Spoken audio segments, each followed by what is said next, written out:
The fork scraped against my plate, a sound that seemed too loud in the suffocating silence of the dining room. We were halfway through Sunday dinner, the mandatory weekly gathering that felt less like family time and more like a ritual punishment I'd endured for as long as I could remember. Mom's pot roast sat heavy on my plate. I'd stopped tasting the food years ago. Now I just chewed and swallowed mechanically, counting the minutes until I could excuse myself and retreat to my room, to the small corner of the house where I could exist without constantly being reminded of how I didn't measure up. My sister Jessica sat across from me, scrolling through her phone with that self-satisfied smirk she always wore at these dinners. She was 24, 2 years younger than me, and in the hierarchy of our family she might as well have been royalty. Every accomplishment of hers, no matter how minor, was celebrated like she'd won a Nobel Prize. Every failure of mine, no matter how I tried, was dissected and displayed as evidence of my fundamental inadequacy. Dad sat at the head of the table, as he always did, the king surveying his kingdom, except in this kingdom, one subject was always found wanting. So, David, Mom said, using my full name the way she always did when she wanted to make a point, Jessica told us about her promotion today. Assistant Marketing Director. Isn't that wonderful? Congratulations, I mumbled, not looking up from my plate. That's it, Jessica said, her voice dripping with mock disappointment. Just congratulations? I thought you'd be more excited for me. I looked up at her, at the gleam in her eye that said she knew exactly what game we were playing, at Mom, who was watching me with that expression that said I was about to disappoint her again, at Dad, who hadn't even glanced in my direction yet. I'm very happy for you, Jess, I said, trying to inject some warmth into my voice. It's a great achievement. You know, your sister worked very hard for this, Dad said, finally speaking. His voice was low, measured, the voice he used before he delivered a verdict. She's been with that company for 3 years, started at the bottom, worked her way up through dedication and skill. Here it comes, I thought, the comparison. There was always a comparison. Before we get into it, don't forget to like and subscribe, and hit hype to boost this episode. Drop a comment below with your city or country. I'm always curious where viewers are joining from. Meanwhile, Dad continued, setting down his fork with deliberate precision, you've been at the same dead-end job for 5 years. Same position, same salary, no ambition, no drive. I've applied for promotions, I started. Have you? Mom interrupted, her voice sharp. Because it seems to me that you're perfectly content being mediocre. Some people are just satisfied with being ordinary, I suppose. My chest tightened, the familiar feeling, like being slowly crushed under a weight I couldn't see but always felt. I'm an accountant at a mid-sized firm, I said quietly. It's a stable job. I'm good at what I do. Stable? Jessica repeated, laughing. God, David, could you be any more boring? No wonder you never get promoted. You probably put them to sleep in meetings. Mom laughed, not a small chuckle.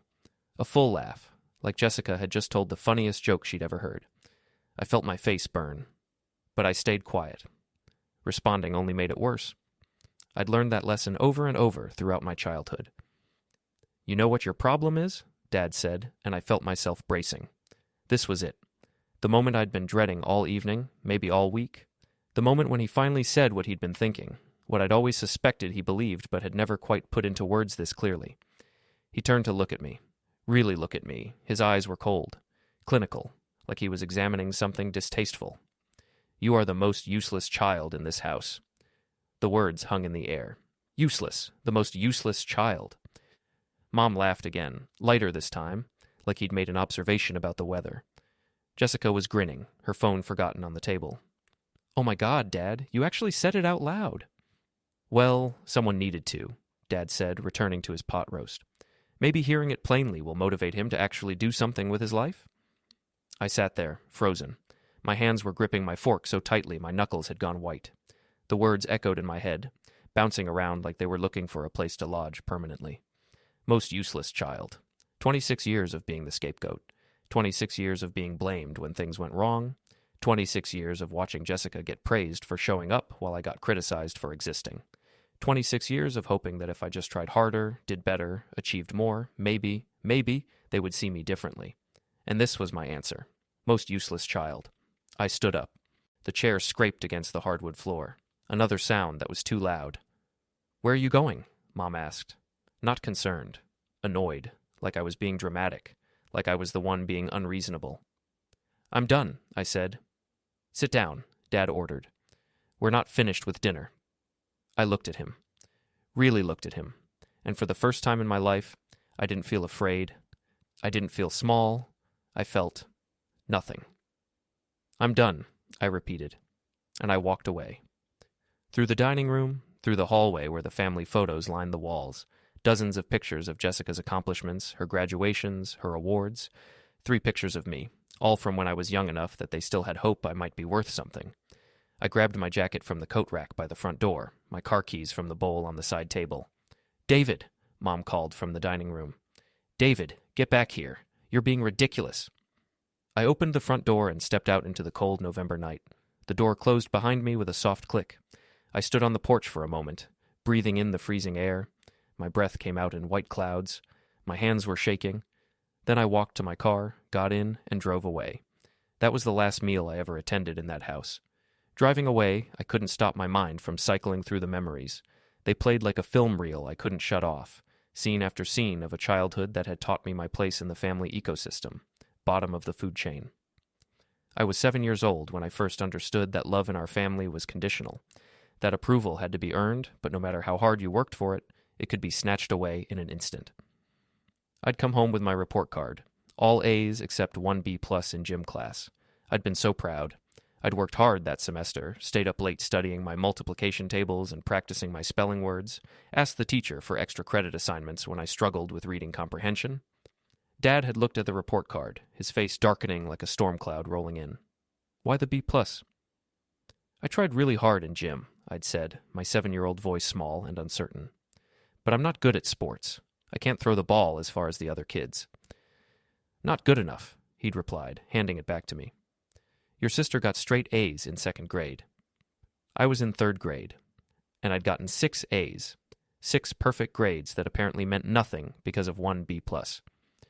Jessica had gotten straight A's in 2nd grade because Mom had done half her homework for her. I'd seen it happen at the kitchen table, night after night. Mom sitting beside Jessica, helping her with math problems that somehow looked suspiciously like Mom's handwriting.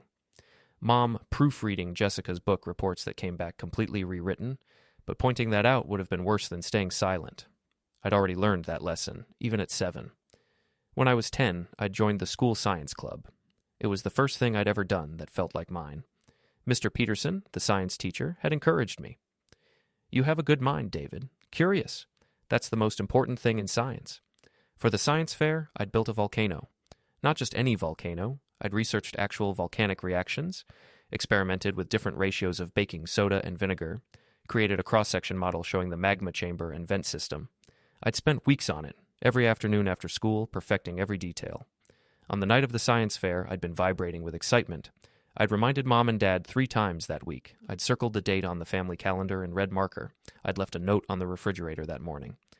At 5 p.m., an hour before the fair started, Dad had called from work. "Something came up. I can't make it."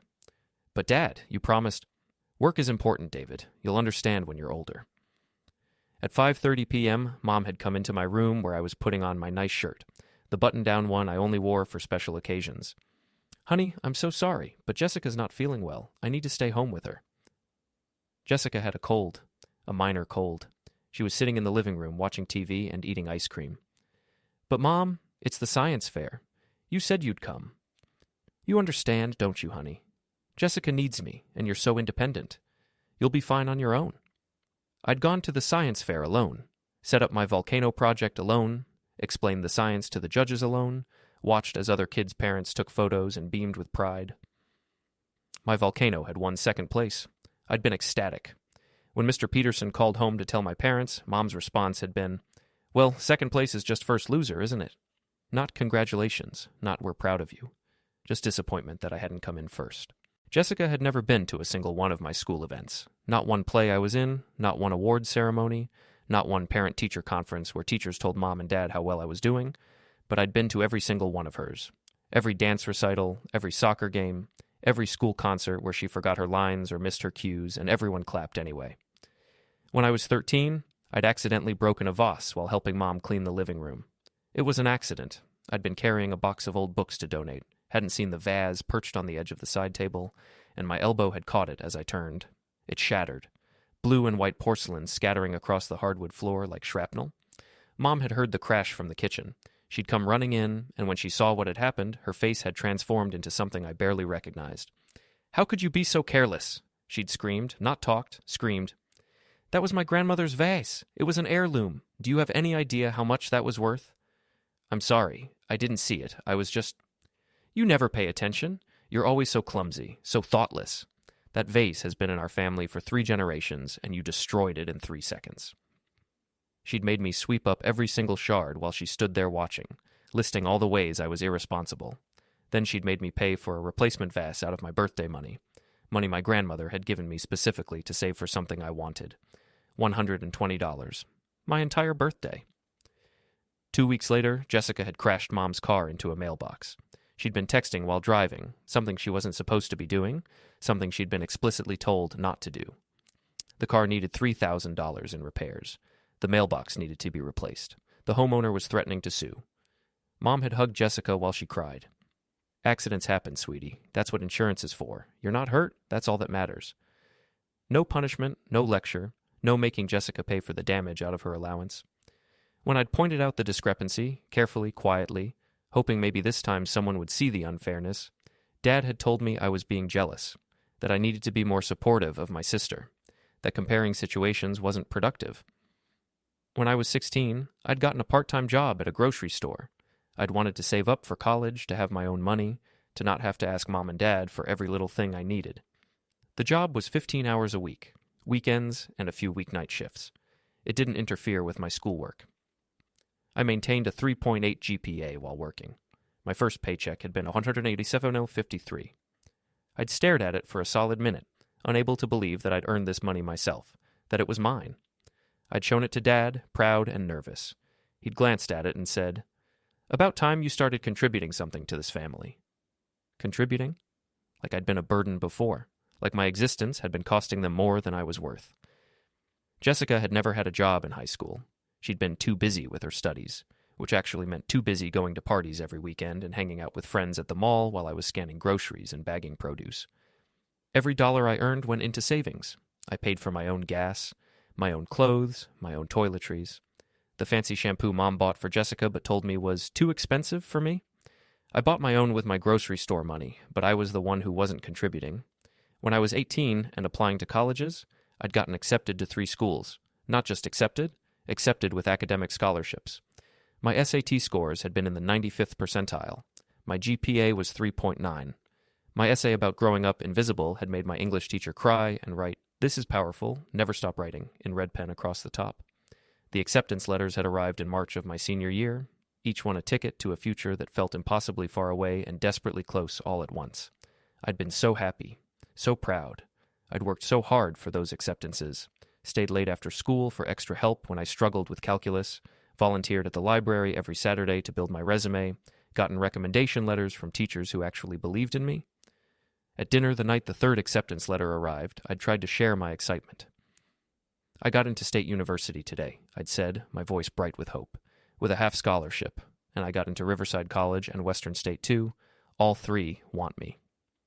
"That's nice, David," Mom had said, not looking up from her meatloaf. She was cutting it into perfect small bites, the way she always did. "Did you remember to take out the trash yet?" The trash. She was asking about the trash while I was telling her about college acceptances. "I'll do it after dinner," I'd said, the brightness in my voice dimming. "But about the colleges—" "Guess what?" Jessica had burst out, bouncing in her chair like she was 8 instead of 16. "Tyler Morrison asked me to prom. Can you believe it? Tyler Morrison. He's literally the most popular guy in his class." And just like that, the entire dinner conversation pivoted. Mom started asking Jessica questions about her dress, about the group she'd go with, about whether she'd need to get her nails done professionally. Dad asked if this Tyler kid had a decent car and whether he'd need to have the talk with him before prom night. My college acceptances were never mentioned again. Not that night, not the next day, not ever. I'd gone to State University, the cheapest option, and worked 2 jobs to pay for it. Jessica had gone to Lexington College 2 years later, an expensive private school with a $45,000 annual tuition. Dad had co-signed her student loans without hesitation, $70,000 worth by the time she graduated. When I'd asked if he could co-sign mine, just for 1 year, just to help bridge the gap between my scholarship and my costs, he'd said no. "You need to learn to stand on your own 2 feet, David. life doesn't hand you things, you have to work for them. Jessica apparently didn't need to learn that lesson. Throughout college, I'd come home for holidays less and less. Thanksgiving felt like an interrogation about why I wasn't doing better. Christmas felt like a comparison contest I always lost. Spring break meant watching Jessica get handed money for trips to Cancun while I got told I should budget better when I asked for help with textbooks. But I kept coming back, because they were my family, because somewhere deep down, beneath all the hurt and disappointment and accumulated small cruelties, I still hoped that maybe this time would be different. Maybe this time they'd see me, really see me. Maybe this time would be the time when Dad said, "I'm proud of you," without immediately following it with, "But you could do better." Maybe this time would be the time when Mom asked about my life without immediately pivoting to talk about Jessica's latest drama. Maybe this time would be the time when Jessica saw me as a brother instead of a convenient resource to tap when she needed something. Maybe this time. But it never was. After graduation, I'd landed a job as an accountant at Meridian Financial. Not glamorous, but solid, stable. I was good at it. Really good at it. Numbers made sense in a way people never had. They followed rules. They behaved predictably. They didn't change what they meant based on who was looking at them. My boss, Sharon, had liked me immediately. "You're thorough," she'd said after my first week, "and you actually double-check your work instead of assuming you're right. That's rare." My coworkers respected me. They invited me to happy hours. They asked my opinion on projects. They remembered my birthday. I had a small apartment I could afford, a reliable car that I'd bought used but maintained well, a life that was mine and mine alone. But at family dinners, the Sunday dinners I still attended like some kind of masochist, my job was boring. My apartment was small and kind of sad. My car was embarrassing. My life was going nowhere. Jessica had gotten fired from 3 jobs in 2 years. The first time she'd shown up to work drunk at 10 a.m. She'd tried to claim it was food poisoning, but her supervisor had smelled the vodka and sent her home. She was fired the next day. She'd moved back home. Mom and Dad had supported her, comforted her, told her it was her boss's fault for being too strict and not understanding that everyone makes mistakes. The second time, she'd gotten into a screaming match with her supervisor about taking a longer lunch break than she was allowed. She'd called him a power-hungry asshole in front of the entire office. She was escorted out by security. She'd moved back home again. Mom had said the supervisor probably felt threatened by Jessica's confidence. Dad had said some bosses just don't know how to handle strong women. The third time, she'd just stopped showing up. No call, no email, just didn't go to work for a week. When her boss finally got hold of her, she said she'd been figuring some things out and didn't think the job was the right fit anyway. She'd never even moved out from the second firing, and each time, Mom and Dad had supported her, financially, emotionally, practically. They'd helped her update her resume. They'd made excuses to extended family about why Jessica was between jobs again. They'd paid her car insurance and her phone bill and her credit card minimums while she got back on her feet. I'd never been fired.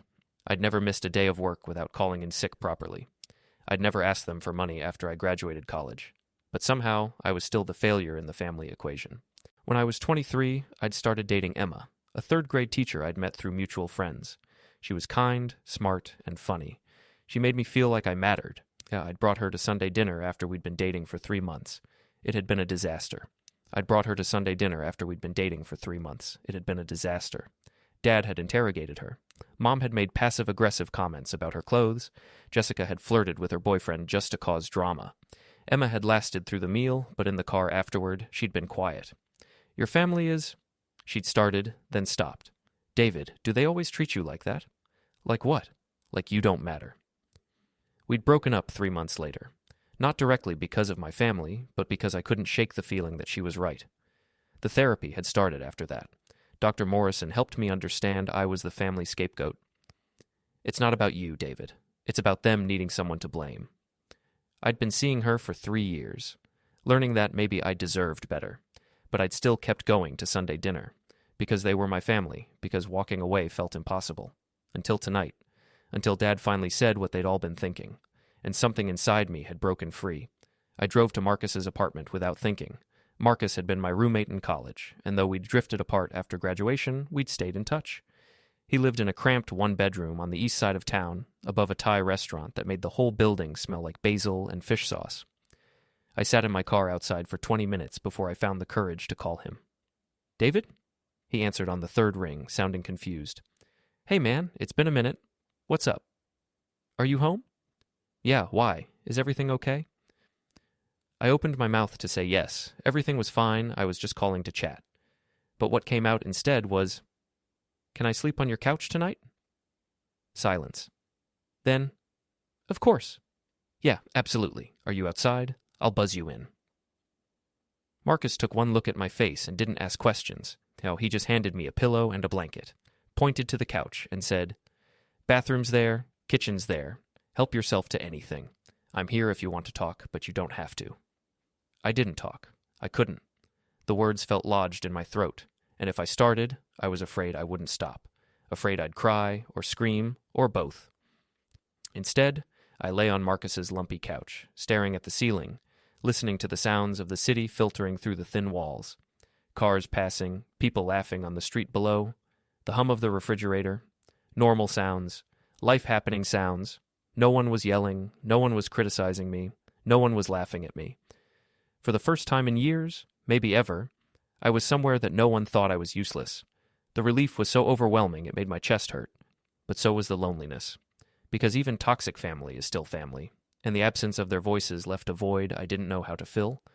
Mostly, though, I felt peace. I slept better that night on Marcus's couch than I had in my own bed in months.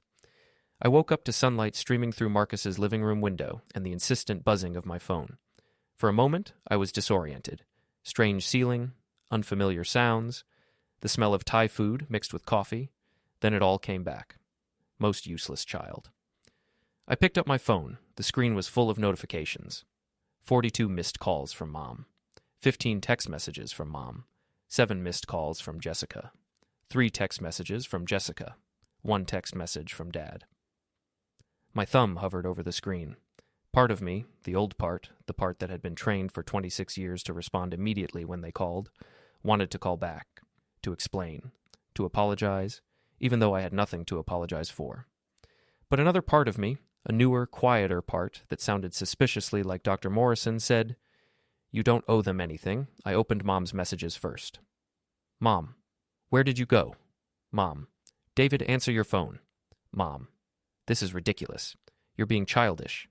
Mom, "Your father didn't mean it the way you took it." Mom, "Call me now, Mom." "Fine, be dramatic. But you need to come back and finish this conversation like an adult." Mom, "Jessica is upset. You stormed out in the middle of her celebration." Mom, "You're being selfish."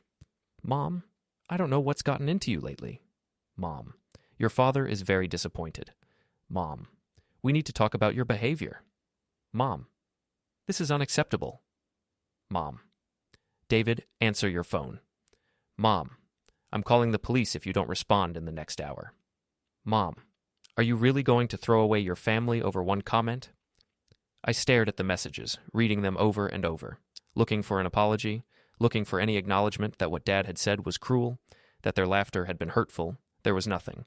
Just anger that I'd had the audacity to walk away, that I dared to not sit there and take it. Jessica's messages were shorter. Jessica, "OMG, you're so dramatic." Jessica, "Dad was joking." "Chill out, Jessica. You totally ruined my celebration." Jessica, "Mom's crying now." "Happy?" Jessica, "Whatever, David. Stay mad. See if anyone cares." Jessica, "Actually, NVM, come back. Things are weird without you here." Jessica, "Seriously, where are you?" Then I opened Dad's message, the one that had come in at 6:47 this morning, the only message from him. "Dad, please, just one word, please." The same father who'd called me useless last night, the same father who'd spent 26 years making me feel like a burden, the same father who'd never said please to me unless he wanted something I could provide, and suddenly I understood. They didn't miss me. They missed what I did for them. I was the one who remembered everyone's birthdays, the one who showed up early to help set up for family events, the one who did the grocery runs for Mom when she didn't feel like going out, the one who fixed Dad's computer when it acted up, the one who'd lent Jessica money 3 times last year, money she'd never paid back. I was the emotional labor, the unpaid assistant, the designated problem solver. I wasn't useless to them at all. I was just useful in ways they'd never appreciated because they had come to expect it. And now I was gone, and suddenly there was a hole in their system. A laugh bubbled up in my throat. Not a happy laugh, something darker, more bitter. Marcus came out of his bedroom, rubbing sleep from his eyes. You okay, man? I looked up at him. Do you have your phone? Yeah, why? I need to send a text, but I want to think about it first. Can I run it by you? Marcus sat down in the armchair across from me, concern clear on his face. What happened last night? So I told him. Everything. The dinner, the words, the laughter, the walking out, the missed calls. When I finished, Marcus was quiet for a long moment. Jesus, David, he finally said. I knew your family was rough, but that's abuse, man. That's emotional abuse. I know, I said quietly. I've been in therapy for 3 years. I know what it is. I kept hoping it would change. It won't, Marcus said. People like that don't change. They just get better at making you think you're the problem. He leaned forward. So what do you want to text them? I looked down at my phone, at Dad's single word. Please. I opened the message thread and typed slowly, carefully. Useless is busy. I showed it to Marcus. He read it, then a slow smile spread across his face. That's perfect. Send it. My finger hovered over the send button for a long moment. This would change everything. This would be a line crossed. Once I sent this, there was no pretending it was just a bad night, just a misunderstanding, just me being too sensitive. This was me telling them that I saw exactly what they'd been doing, that I was done playing my role in their dysfunction. I pressed send. The message showed as delivered, then read. 3 dots appeared immediately. Dad was typing. The dots disappeared, appeared again, disappeared. No message came. I put my phone face down on the coffee table and looked at Marcus. Can I stay here for a few days, just until I figure things out? Stay as long as you need, Marcus said without hesitation. Mi casa es su casa, though fair warning, the couch is terrible for your back after more than a week. I'll start looking for my own place tomorrow, I said. I've been thinking about it anyway. My apartment lease is up next month. No rush, Marcus said. Seriously, it's nice having someone to watch terrible TV with. We spent the rest of that Sunday watching cooking competition shows and eating leftover pad thai. My phone buzzed occasionally, more messages, more calls, but I didn't look. For the first time in my life, I let them wait, and it felt like power. I didn't find out what had happened until 3 days later when I finally called Aunt Marie, my mom's sister, one of the few family members who'd ever treated me like an actual person. David, she answered immediately. Thank God. Your mother has been calling me nonstop asking if I've heard from you. Are you okay? I'm fine, I said. Better than fine, actually. What happened? Your mother said you had a fight at dinner and stormed out, but she was very vague on the details. Dad told me I was the most useless child in the house. Mom and Jessica laughed. Silence. Long, heavy silence. He said what? Aunt Marie's voice had gone cold. You heard me? And Rebecca laughed? Both of them did, like it was funny. More silence. Then a sigh. David, I love my sister, but she's been enabling your father's behavior for years. And the way they've treated you versus Jessica, I've seen it. I've mentioned it to Rebecca more than once. She gets defensive. I'm done, I said simply. I'm not going back. Good, Aunt Marie said firmly. You shouldn't. But I need to tell you something. You leaving caused... Well, let's just say Sunday night got interesting after you walked out. What do you mean? About an hour after you left, someone showed up at the house. Do you remember your grandmother's friend, Mrs. Patterson, the one who helped raise your dad? I had a vague memory of a stern older woman who'd visited a few times when I was young. Sort of. She lives in Arizona now, but she was in town visiting family. She'd called your dad earlier that week, saying she wanted to stop by Sunday evening to catch up. He'd completely forgotten to mention it to anyone. Okay. She showed up at 8 p.m., walked right in. She still has a key from years ago. Found your parents and Jessica sitting in the living room, and the first thing she asked was, Where's David? I could picture the scene, the panic, the scrambling. What did they say? According to Mrs. Patterson, who called me afterward, by the way, she has my number from years ago, your mother tried to say you were busy with work. Then Jessica made some snide comment about you being dramatic.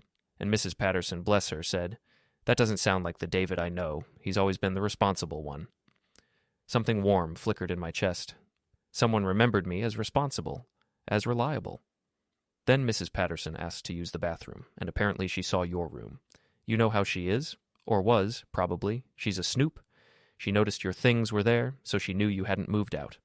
When she came back down, she asked directly, "Did something happen? Where is David really?" "And?" Your father tried to deflect, but Jessica, being Jessica, couldn't help herself. She said, and I quote, "Dad told him he was useless and he threw a tantrum about it." I closed my eyes. Of course Jessica had said that. Mrs. Patterson apparently went very quiet. Then she asked your father, "Is that true, James? Did you call your son useless?" "What did he say?" "He tried to explain that you'd taken it the wrong way, that he was trying to motivate you, that you'd been sensitive about it. And Mrs. Patterson, who helped raise your father, who knew him as a child, said, and I'm getting this secondhand from her, so this is supposedly word for word, she said, 'I raised you better than this, James. I raised you better than to tear down your own child.'" I felt something crack open in my chest. Vindication, relief, someone had stood up for me. "Then," Aunt Marie continued, "things apparently got worse. Mrs. Patterson asked what you did for work. Your mother said you were just an accountant. Mrs. Patterson asked if you lived on your own. Jessica said yes, in some tiny apartment. Mrs. Patterson asked if you were financially stable. Your father said yes, but dismissively, like it didn't matter. Where is this going?" Mrs. Patterson apparently stood up and said, "Let me understand this. David is employed in a professional career. He lives independently. He's financially self-sufficient. He's never been in trouble. He shows up for family dinners even though none of you appreciate him, and you call him useless?" Then she walked out. I couldn't help it. I laughed. It started small but grew until I was laughing so hard my sides hurt. "There's more," Aunt Marie said, and I could hear the smile in her voice. "Monday morning, so 2 days ago, Jessica apparently called your father in a panic. She'd been signing documents for her new position, the promotion they were celebrating, and she'd accidentally signed something she shouldn't have. Something about a non-compete clause that conflicts with some side business she'd been planning, legal documents, the kind of thing that needs to be reviewed carefully." My laughter died. Let me guess. They needed someone who understands contracts. Bingo. Jessica called your father. Your father called your mother. Your mother tried calling you. You didn't answer. Jessica ended up having to hire a lawyer, which cost her $2,000. Money she didn't have and had to borrow from your parents. Money that probably could have been saved if you'd been there to look at the documents before she signed them. "I'm an accountant, not a lawyer," I said. "Yes, but you're detail-oriented. You've helped your father with his business documents before. You've reviewed Jessica's apartment leases. You're the one they go to when they need someone to actually read the fine print." The pattern was becoming clearer. "That's not all," Aunt Marie continued. "Tuesday morning, yesterday, your father's home office computer crashed, the one that has all his business financial records. He tried calling you. You didn't answer. He ended up having to pay a tech service $300 to come out and recover the files. Apparently, they made him feel very stupid for not having backups." "I set up his automatic backup system 2 years ago," I said quietly. "He must have disabled it." "And Tuesday afternoon, your mother realized she double-booked herself for 2 different commitments this weekend. She was supposed to coordinate the church bake sale and also host Jessica's friend's baby shower. She tried calling you to see if you could take over one of them. You didn't answer. She had to ask Mrs. Henderson to handle the bake sale, and apparently Mrs. Henderson said yes, but made it very clear she was doing Rebecca a huge favor." I sat there, processing all of this. "So let me get this straight," I said slowly.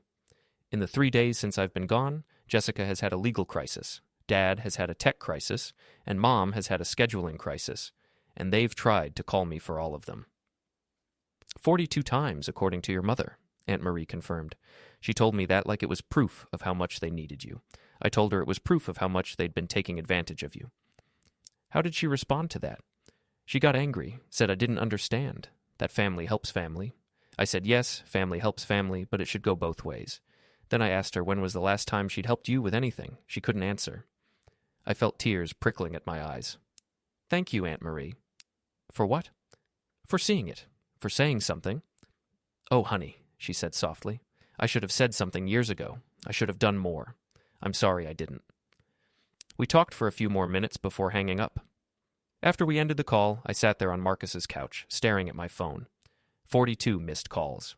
Not because they missed me, because they needed something. They'd never called just to see how I was doing. Never called to congratulate me on anything. Never called to say they were proud of me. Just when they needed something fixed, something solved, something handled. And for 26 years, I'd answered every time. Not anymore. A week passed, then 2. The calls and messages slowed down, but never completely stopped. I stayed with Marcus for 3 weeks while I looked for a new apartment. It felt strange, living in someone else's space, but also strangely freeing. Marcus had a simple rule. No one gets to make you feel like shit in my house, including you. On the days when I felt guilty, and there were many, he'd remind me of that rule. Stop making yourself feel like shit for setting a boundary. That's their job to make you feel guilty, and they're not here, so knock it off. He was surprisingly wise for a guy who ate cereal for dinner 3 nights a week. I found an apartment on the north side of town, a 1-bedroom in an older building with hardwood floors and big windows. It was more expensive than my old place, but I'd been saving money for years, mostly because I'd never let myself spend on anything nice. Every dollar felt like it needed to be saved for the next family emergency, the next crisis I'd be expected to solve. No more. I furnished the new place slowly, deliberately. A couch I actually liked, not just the cheapest one available. A decent bed frame instead of just a mattress on the floor. Art for the walls. Real art from a local artist's shop, not posters. Every purchase felt like a small act of rebellion, like I was claiming space for myself. My phone still buzzed occasionally. Mom, we need to talk about Thanksgiving. Are you coming? Delete. Jessica, Dad's computer broke again. Can you come fix it? Delete. Dad, your mother's birthday is next week. Will you be there? Delete. I didn't block them.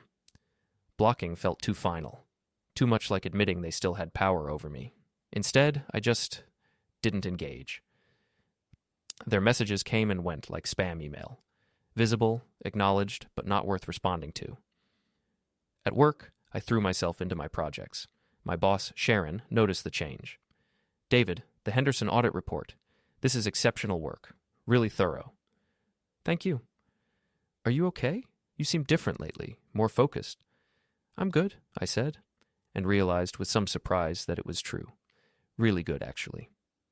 2 months after walking out of that Sunday dinner, I was sitting in my new apartment on a Tuesday evening, working on a certification course I'd been putting off for years. My phone buzzed. Unknown number. This is Margaret Patterson. I hope you remember me. I got your number from Marie. I wanted you to know that what your father said to you was inexcusable. You are not useless. You never were. I'm sorry I wasn't there more when you were growing up to tell you that. If you ever want to talk to someone who knew your father as a boy and can tell you stories about the man he used to be before he became bitter and small, please call me. You deserved better. I read the message 3 times, tears blurring my vision. I saved the number. I didn't call, not yet, but I saved it. 3 months after I left, on a Sunday morning, I was at a coffee shop near my apartment, reading the newspaper and enjoying the kind of slow weekend morning I'd never allowed myself before. My phone rang. Mom. I stared at it, answered on the last ring before it went to voicemail. Hello? David? She sounded tired, strained. We need to talk. About what? About you coming back, about fixing this family. Fixing what exactly? This situation. You not being here, you ignoring us. Mom, you laughed when Dad called me useless. Silence. He didn't mean, yes, he did, and you laughed, and Jessica laughed, and I'm not interested in being in a family where that's acceptable behavior. You're being dramatic. We've all said things we don't mean in the heat of the moment. It wasn't the heat of the moment. It was a regular Sunday dinner, and it wasn't the first time. It was just the first time I walked away. So that's it? You're just going to abandon your family? The word abandon hit me wrong, like I was the one who'd done something wrong, like I was the problem. I didn't abandon anyone, I said quietly. I removed myself from a situation where I was being treated badly. That's called self-preservation. That's called being selfish. Is it? Because from where I'm sitting, the selfish ones are the people who only call when they need something. That's not fair, isn't it? When's the last time you called just to see how I was doing? Not to ask me to fix something or help with something or coordinate something. Just to talk, just to see if I was okay. Silence. That's what I thought, I said. Fine, Mom said, and her voice had gone cold. The warmth, however fake it might have been, was gone. If that's how you want to be. But don't come crying to us when you need help. I won't, I said. I haven't needed your help in years, but you've needed mine constantly, and I'm done being your unpaid assistant. I hung up. My hands were shaking. My heart was racing. But underneath the adrenaline, I felt solid, like I'd finally stood on firm ground. I opened my messages and scrolled to the family group chat. the one that used to be full of photos and updates and requests. It had been silent for 3 months. I typed one final message. To anyone who's confused about my absence, I'm not coming back. Not for holidays, not for birthdays, not for emergencies. You made it very clear that I was the most useless child in the house, so I'm taking my uselessness elsewhere. Good luck figuring out all the things I used to handle. You'll figure it out. After all, I'm useless, so how hard could my contributions have been? I'm not angry, I'm not bitter, I'm just done. Don't contact me again. I sent it. Then I left the group chat. Then I went back to my coffee and my newspaper and my quiet Sunday morning, and I felt lighter than I had in 26 years. For the first 6 months, the freedom was intoxicating, but it came with guilt. Dr. Morrison helped. You're grieving the family you never had, and grief is hard, even when you're grieving something you never actually had. Work became more than a paycheck.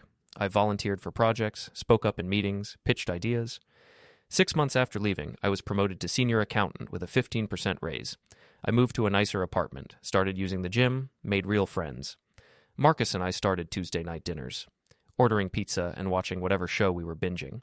I met Sarah at a work conference. She was sharp, funny, and completely unimpressed by bullshit. Tell me about your family, she said one night. I don't have one. Everyone has a family. So I told her.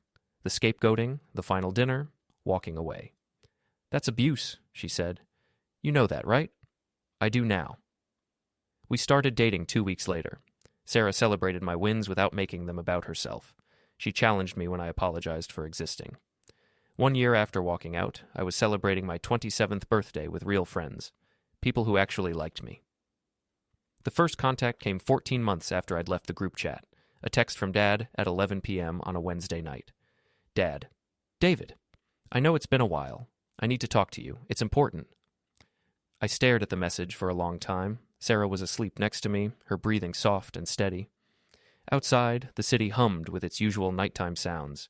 The old me would have responded immediately, anxiety spiking, assuming important meant crisis meant they need me to fix something. The new me put the phone down and went to sleep. In the morning, there were 3 more messages. Dad, please call me. Dad, it's about your grandmother. Dad, she's asking about you, my grandmother. Dad's mother, Grandma Helen. She lived in a retirement community 2 hours away. She'd always been kind to me, one of the few family members who had been.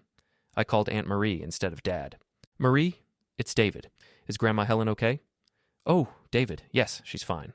Well, as fine as someone who's 84 can be. Why? Dad texted me saying she's asking about me. I wanted to make sure it wasn't serious. She is asking about you, Marie confirmed. She asked about you at the last family dinner. Your father couldn't really explain why you weren't there. She called me afterward asking for your number. I told her I needed to ask you first before I gave it out. You can give it to her, I said. She's one of the few I don't mind talking to. I figured, but David, I think your father is using her as a way to get to you. Be careful. I thanked her and hung up. Grandma Helen called that evening. David, finally. Your father gave me your number, said he'd been trying to reach you. Hi, Grandma. How are you? I'm old, dear. That's how I am. But more importantly, how are you? I haven't seen you in over a year. Your father said you'd been busy with work, but that seems like quite a long time to be too busy for family. Grandma, I said gently, did Dad tell you what happened? He said you had a disagreement, that you'd taken something the wrong way and stopped coming to dinners. Of course that's what he'd said. That's not exactly accurate, I said. Dad called me the most useless child in the house. Mom and Jessica laughed. I left. I haven't been back. Silence on the other end of the line. Long, heavy silence. He said what? Grandma Helen's voice had gone cold. He called me useless. And Rebecca laughed. Yes. David, I am so sorry. That is inexcusable. I did not raise my son to speak to anyone that way, let alone his own child. We talked for over an hour. She asked about my life, my job, my apartment, whether I was happy. She didn't ask me to forgive them. She didn't make excuses for them. She just listened. You did the right thing, she said finally. Walking away from people who treat you badly is always the right thing, even when those people are family, especially when those people are family. After we hung up, I felt validated. One more person who understood. One more person who confirmed that I wasn't being dramatic or oversensitive. But the messages didn't stop with Dad. 2 weeks later, Jessica sent a long text. It came through at 2 a.m. on a Saturday. Jessica. David, I know you're still mad. I get it. But I need to talk to you. Can we meet for coffee? Please? I promise I'm not going to try to trick you into coming back or whatever you think is happening. I just want to talk. I've been thinking a lot about things, and I want to apologize. For real this time. Please. I showed it to Sarah the next morning. What do you think? I asked. She read it carefully. I think it's your choice. But if you do meet her, do it in public, bring someone with you if it makes you feel safer, and have a hard-out time planned. Don't let her keep you there indefinitely. You think it's a trap.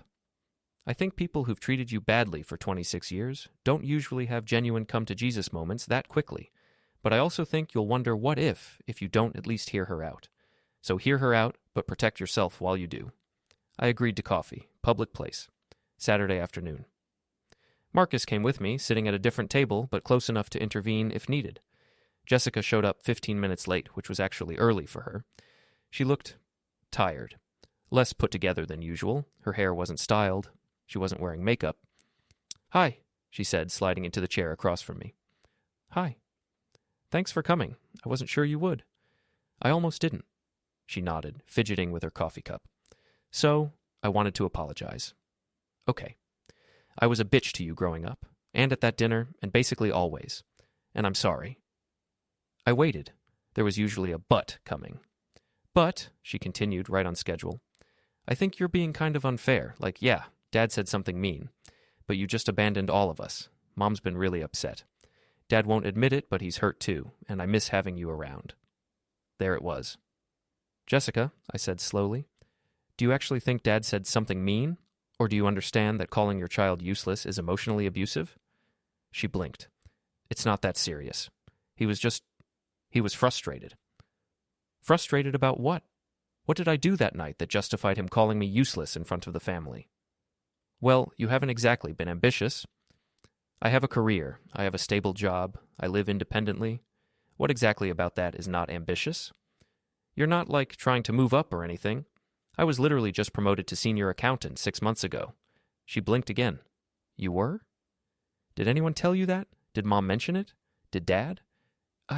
No. That's because none of you asked. None of you have ever asked about my life unless you needed something from me. Jessica looked uncomfortable. That's not true. When's the last time you called me just to talk?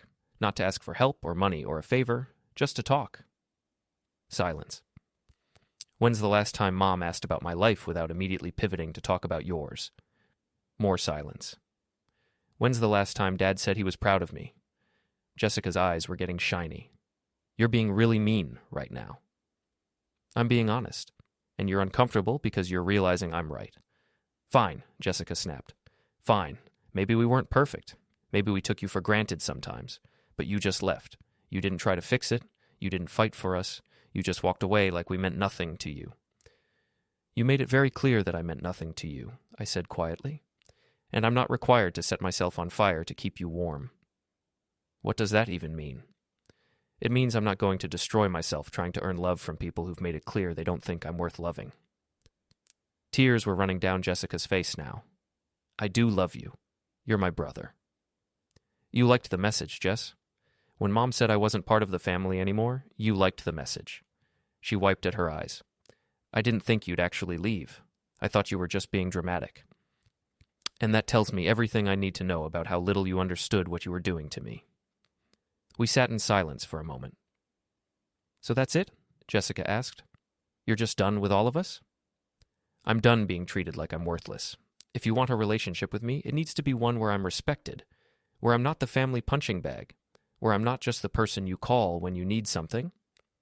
What if we try? What if things could be different? Jessica, in the 14 months since I left, how many times have any of you actually apologized? And I mean really apologized, not, I'm sorry you were offended, or I'm sorry you took it the wrong way. An actual apology where you acknowledge what you did wrong. She couldn't answer. That's what I thought, I said. I stood up. I hope you figure things out, Jess. I really do. But I'm not coming back to be your emotional support device. I walked out, Marcus following a few seconds later. In the car, he asked, How do you feel? Tired, I said. But good. I said what I needed to say. She was trying to manipulate you. I know. You handled it perfectly. Thanks. 3 weeks later, Mom tried. She showed up at my apartment building. I saw her in the lobby from the elevator, and my first instinct was to turn around and go back upstairs. But then I thought, no, this is my space. She doesn't get to invade it.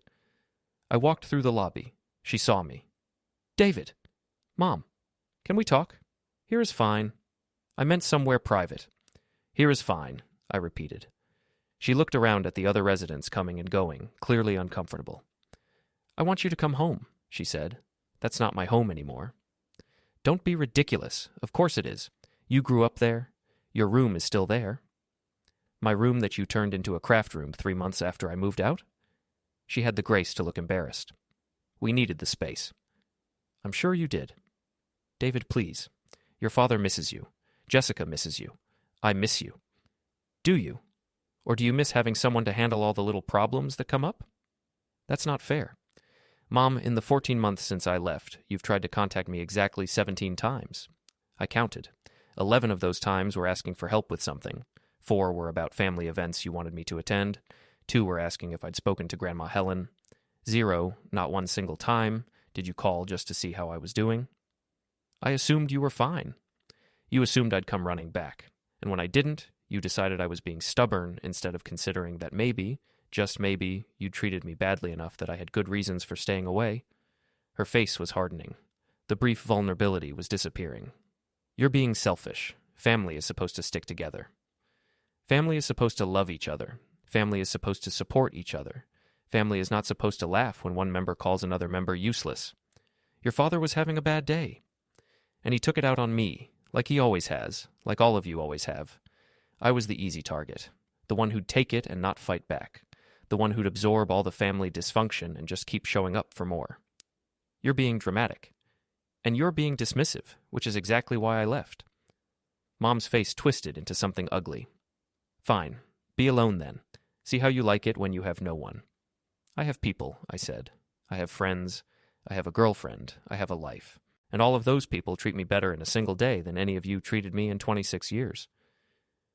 Your girlfriend won't stick around once she sees how difficult you are.